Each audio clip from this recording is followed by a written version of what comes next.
Ed, thank you so much for sharing your wisdom with us again. I really appreciate your courage and the completeness of the things that you gathered and wrote. Yeah, AUB, my Uncle Rulon, was performing marriages, sealing for time and all eternity these children to these men, even in Mexico. But after he got out of prison, he was afraid of being rounded up in the 1953 raids because he'd been in prison in 44, 45 with Dad. And so he went into hiding, and they had a warrant for him, but they missed him. So then he went up in Montana and started that cult up in Montana as a hideout to get out of Salt Lake City. But he still ran his organization, and he still was a power until Ervil LeBaron got in this power struggle and killed him. Because Ervil wanted to be the big shot. Well, power and money. You know, it's interesting when you were mentioning. Yeah, we have several communities in Mexico. There's some on the mainland in central Mexico. There are two that I know of a few hours to the west out in the Ensenada area. Baja California. Yeah, Baja California. Los Molinos. And it's really kind of odd, but they're all settled around some cartel areas. Yes, yes, yes, of course. Of course.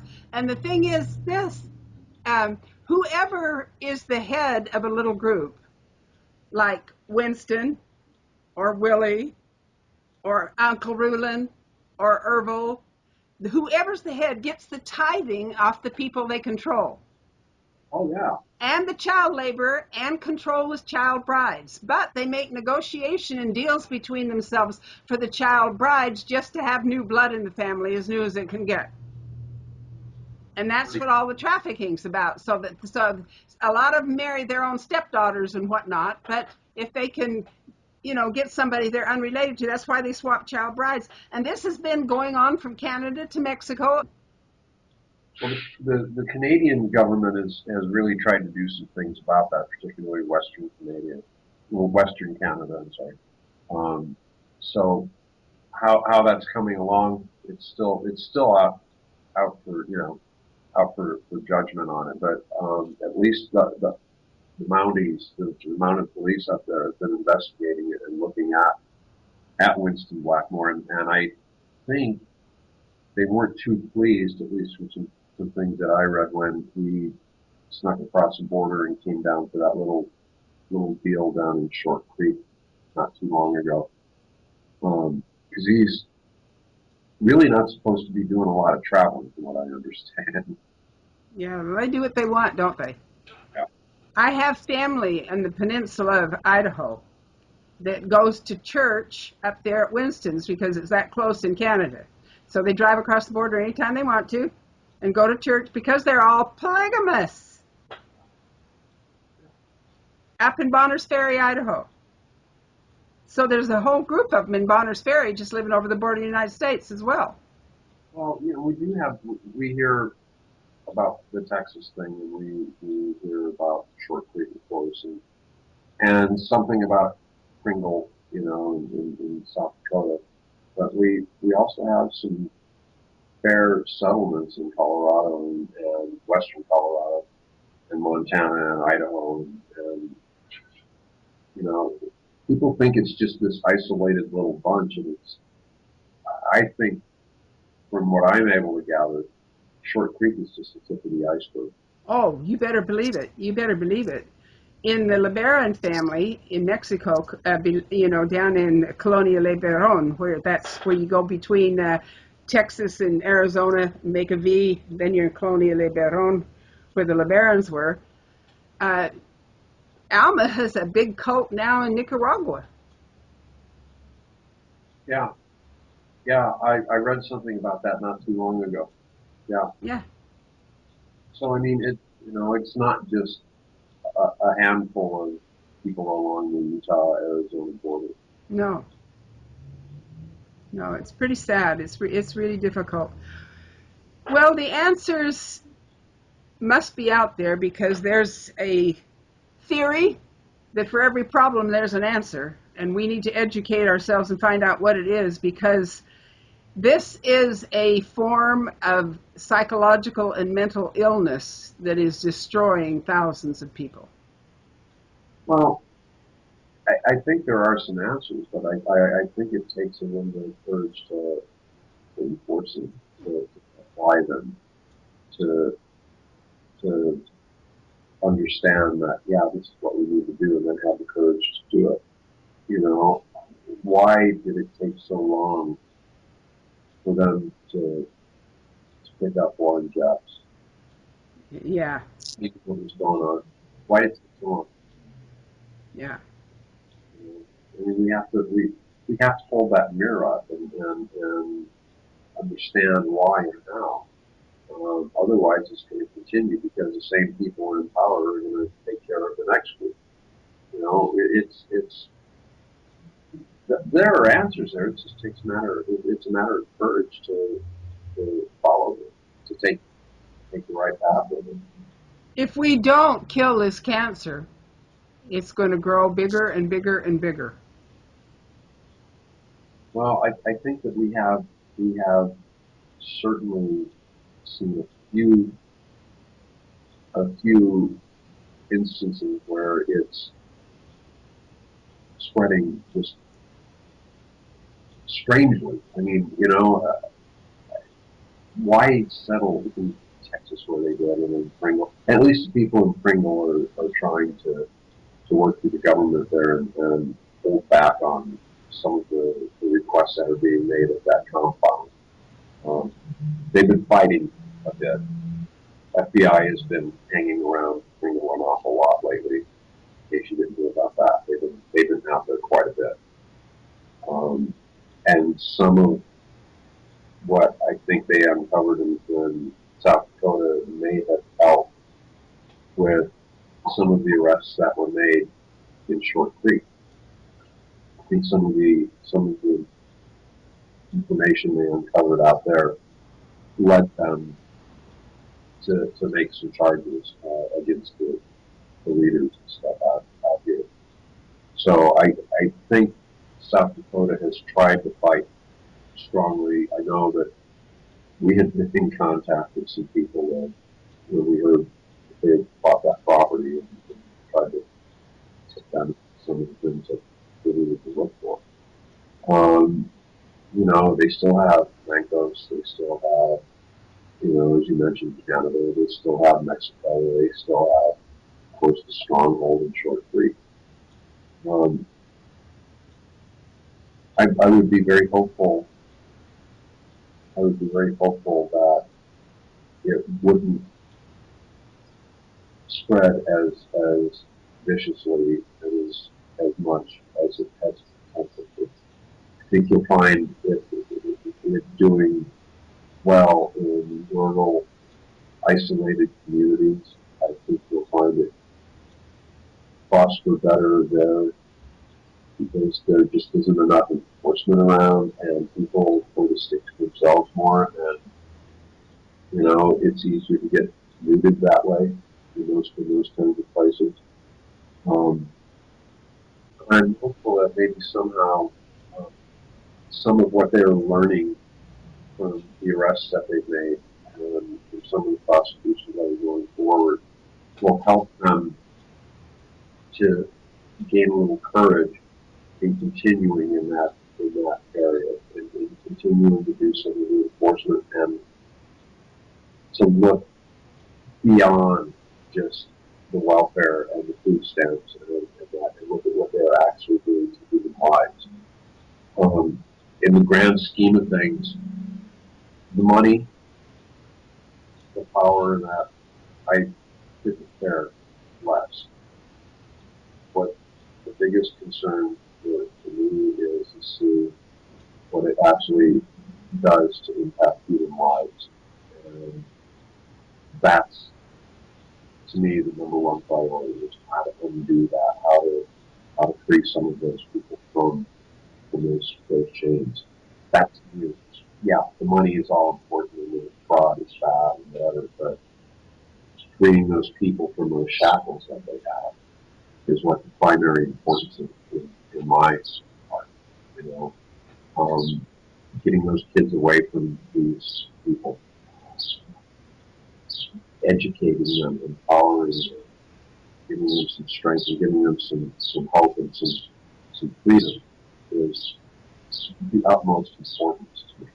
Yeah. It's very primitive when a man can take a child as a bride and give his own child as a bride, and she has no choice except to eternal damnation. It's pretty primitive. Yeah, it's frightening. It's frightening. And you know, I hate to keep pulling that word to context of it all into it, but I think that's the biggest problem is people don't go beyond. You know, you hear, I've had so many discussions with people that say, no, consenting adults, who cares? Well, you know what? It's not. It's bigger than that. That's taking an ignorant, lazy attitude towards it. Yeah. You know, you don't understand what's going on. No. You know, it's too simple to say that. It's too shallow and you know, it's an ignorant response to say something like that because you need to look at what that encompasses, what that all means. It's not that simple. You know, older I get, the more I understand that, you know, everything used to be black and white. No, it's not that simple. No, you know, and it's sad when young boys work from the time they're old enough to work and get no wages, or when they do get wages, they have to give it to their mom or she'd starve to death, you know. And these kids don't have a life. I know that's the way it was with my brothers, and, you know, right up until they were of marriageable age, you know, they were struggling to support other people. They didn't get to work and keep their money, and when they were little, they worked in construction and got nothing.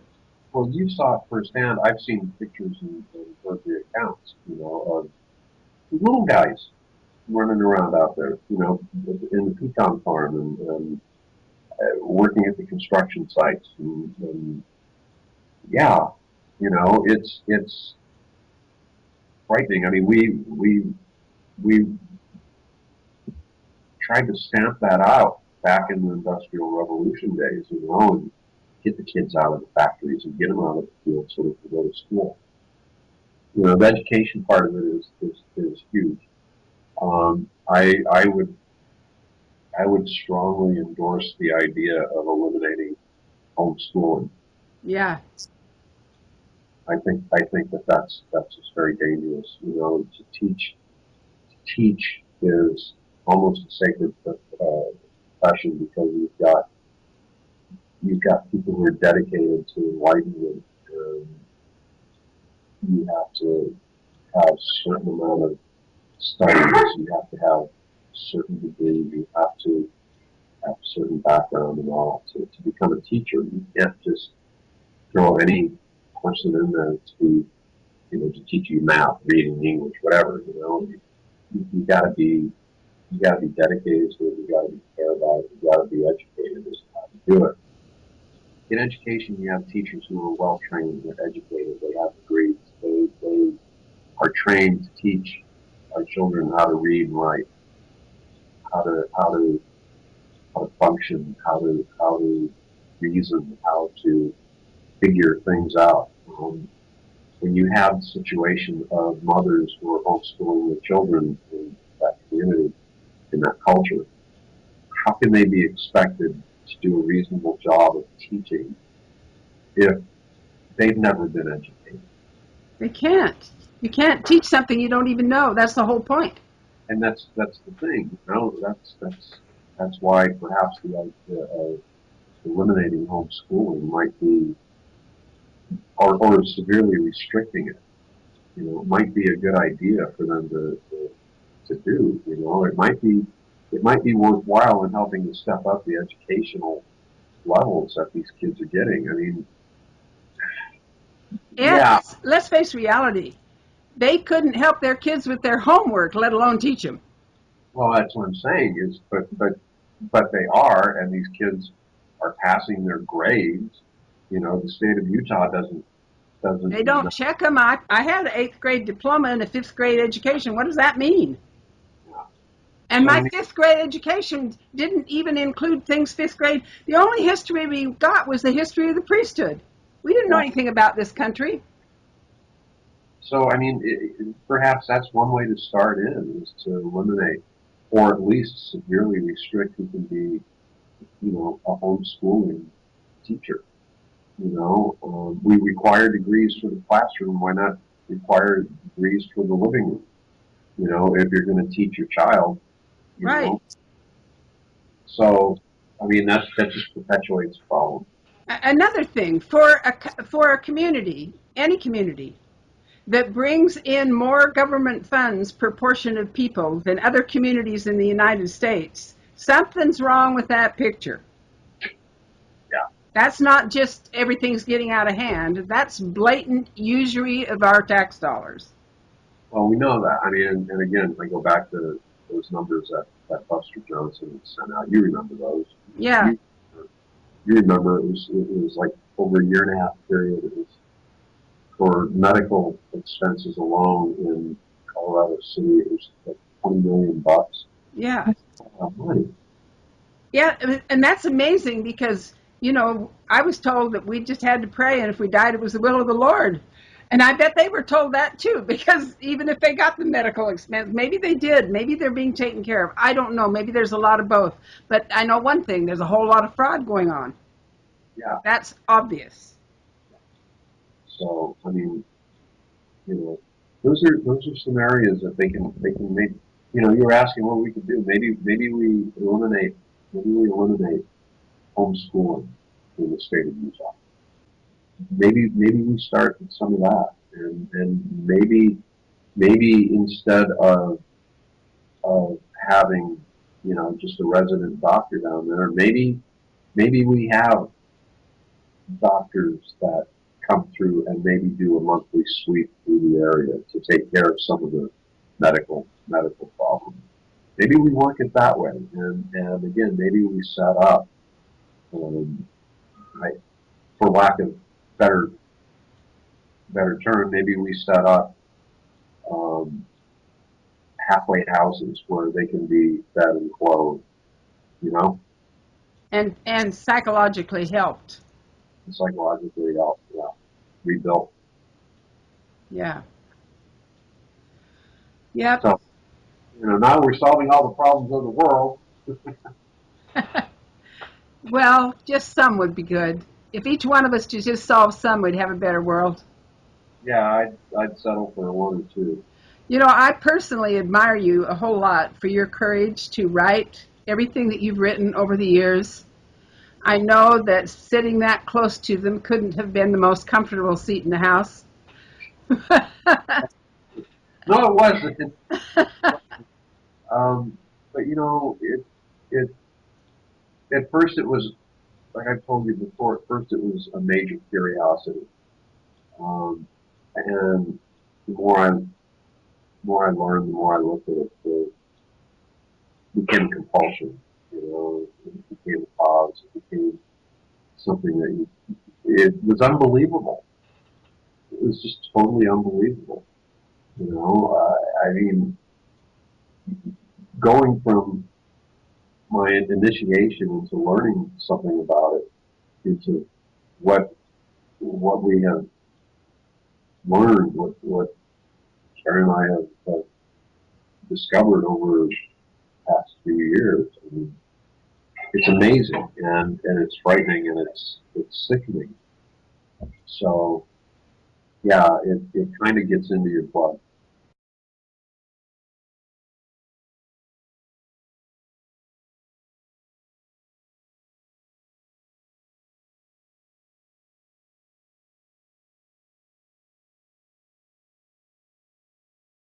I think the reality being that as long as it pays to keep people in slavery, they'll keep doing it. We need some way to get them out so that they're not getting money from enslaving them like, like pigs and cattle. Yeah. I think that's what we really need. Well, Ed, I want to thank you once again for allowing me to do this. I Oh, truly appreciate it. anytime, anytime. Thank you, Ed, for keeping us up to date on a very important and growing problem in the United States of America. Polygamy, where a profit is made by fleecing his sheep. So let's talk a few minutes about your experiences of being born and raised in a polygamy group. First of all, tell our viewers where you were born, which group that you were born in, and tell us a little bit about your family life as you were growing up. I was raised in the AUB. I am one of 39 children born to my father's 6 wives. I'm among the 31 that he claimed as his own. We were regimentally trained from the moment of our birth in blind obedience and complete dedicated servitude. My mother, like other polygamist women, was in bondage to fear, control, and the blind obedience to a bloodthirsty and angry God that we were taught to believe in. I grew up in extreme poverty. The psychological and emotional needs of women were something that were considered a sin and that they were meant to overcome. In other words, their needs, any needs, physically, emotionally, financially, intellectually, educationally, were considered weaknesses to overcome. And I do mean even the use of their brain. It was not allowed. My father always had the first word, the last word, and all those in between. When I was a little girl, when my father was in prison, his youngest wife, Rachel, escaped with her 5 children. She died shortly after in an airplane crash. The state of Utah let my father out of prison and gave him back those 5 children that she had escaped with, on his promise that he would never live polygamy. Of course, he took 2 more wives after that. And those children were raised to believe what he taught us all. He would gather us in the family and he would say, the finger of God struck that airplane out of the sky and killed Rachel because she broke her covenants to me. And he did it so I wouldn't have to. My goodness. We were raised continually on the blood covenants, that if we did not live plural marriage, we would suffer eternal damnation. Right. And the only way that we could be saved was by blood atonement, our blood. Jesus Christ didn't die for our sins. We had to die for our own. And the worst sin you could commit was not believing in polygamy after it had been told to you. After it had been told to you, you were worse than somebody that never heard it. You That's were right. That's totally absolutely right. going to be on the truth. damned forever. Yep. And this is how I was raised. And now you were raised in the AUB group with some filterings in of other groups as well. And I was raised in the Kingston group, and we were taught exactly the same thing. Exactly the same thing. And we've talked about this earlier, that really the only difference in the groups is who the leader is of where you're at, because and yet they all say they are the only true group. That's but correct. It's all the same stuff. It's the same recipe. The same 6 soup, but the same recipe. That's right. When my father was in prison, after he came out, he put my mother on a shelf, so to speak, and she was separated from him for a long time. She knew that if she married a man that didn't believe in polygamy, she was going to hell. So she converted a guy from out of the LDS church. When I was 11 years old, my life began to change from bad to worse. We were taught that if we did not protect our virginity with our life, that we would suffer eternal damnation. We were no good. We would be good for nothing but servants. Yeah, we were that's what we were completely taught. Same no thing. good. At 11 years old, my stepfather beat me violently. He drugged me by the hair of my head till he pulled handfuls of my hair out. He hit me so hard, he knocked out part of this eyebrow, which is missing. There's scars on my face. There are scars on my body I've had all my life. He tied me to an old iron bed. My one leg is slightly longer than the other. My spine is twisted and made me a little crippled for years. But I survived that rape. I survived, and that was my sin. I was sitting in a pool of blood when Mother came home, but she couldn't look at me. I know now, looking back, that she was in a state of shock. She got the scriptures out and sat down, and she was shaking, and she started reading the blood atonements. And when you say scripture, you're talking about the I'm Mormon talking about the Mormon You're not scriptures, talking which about were the Bible, only scripture. because Oh, it's- hey, we didn't know. But the only Yeah. thing we knew about the Bible is it was only correct if it was interpreted correctly, which was their way. Well, there's no blood atonement like that in Oh, the I Bible know, anyway, I know. But so- but at that time, that was our scripture. Right. So she got it out and she started quoting the scripture and reading them over and over and crying. And so, of course, I waited for my death. I believed with all my heart they were coming to kill me, and I had to die. And of course, I was confined to the house. No medical care, and I should have had medical care, but I never did. Yeah. No medical care whatsoever. Confined to the house, waiting for them to come and kill me. Because Because I survived. you survived the rape. That's right, because I survived. And I was supposed to protect my virginity with my life, and I lived, so I was no good. And so I began to pray. And I asked God, well, I look at it now and I think I spoke to God like a young attorney. But I said, God, you gave me life. If you want to take it, it's okay with me. It's your call. But there's only one thing I ask. Why? Give me wisdom. Why would I have to die for a crime committed on me? If you're a just God, why? Even at 11 years old, somehow in that moment I knew no just God would ask that. No just God would ask that. So I told God, I said, if you let me live, if you choose to let me live, give me wisdom. And I promise, if you open the door, I'll walk through it. And I've done that. I'm here. Yeah, you're here, and you're doing a lot of things with it. Now, one thing I want to bring out about this is, and this is typical in the other polygamy groups, you would be punished for a crime committed against you because the way they look at it, committed a sexual sin, and yet the man who did it to you was fine. He was held unaccountable, totally unaccountable. Absolutely unaccountable. And that's the inequality that we find in so many groups like this, especially the polygamy groups. Right. Threatened. That's not freedom of choice. There is no freedom of choice in fundamentalist religious polygamy. And I'm going to carry that a little bit further. That applies to all fundamentalist religious polygamy, Muslim and otherwise. It does. Because when they believe that they are self-appointed gods, and the rules they make don't apply to them. That's right. It is not religion, it's a symptom of full-blown narcissism.